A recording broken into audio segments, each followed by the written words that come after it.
আসসালামু আলাইকুম।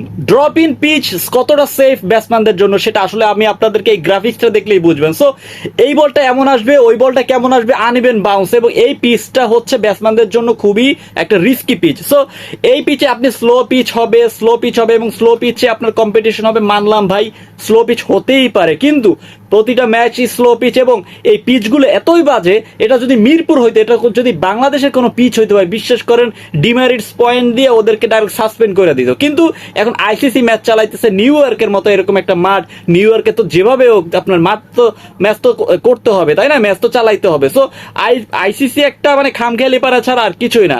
আপনি একটা ম্যাচ দেখাবেন, কত মানুষ দর্শক, কত কোটি, কত হাজার হাজার টাকা দিয়ে টিকিট কেটে এসে যদি দেখে কোনো আপনার 100 রানের মধ্যে অল আউট হয়ে যায়, ওই দল আবার রান করতে পারে না। সো মানে ব্যাপারটা হচ্ছে একদম পুরোই একটা ড্রপ আউট পিচ। বলতে বুঝাচ্ছি যে এটা সাময়িক সময়ের জন্য একটা পিচ, যেটা কিনা আপনার যখন তখন উঠিয়ে নিয়ে যেতে পারে। সো এই ধরনের পিচ একটা আইসিসির মতো ইভেন্টের জন্য কতটা সেফ সেটাই আসলে দেখার বিষয়। আর আপনার এই বলটা যেভাবে বাউন্স করছে, আপনার আয়ারল্যান্ড এবং ইন্ডিয়ার যে খেলাটা দেখছেন আজকে, ভাই বিশ্বাস করেন আইল্যান্ডে তো পুরো চোখ বুইজা মানে করেন বল করছে, আর কেউ মানে ব্যাটসম্যানরা তো বুঝতেছে না যে এই বলটা এমন আসবে, এই বলটা এমন বাউন্স আসবে কিনা ঠিক মতো, সেটার জন্য কন্ট্রোল কেউ রাখতে পারতেছে না।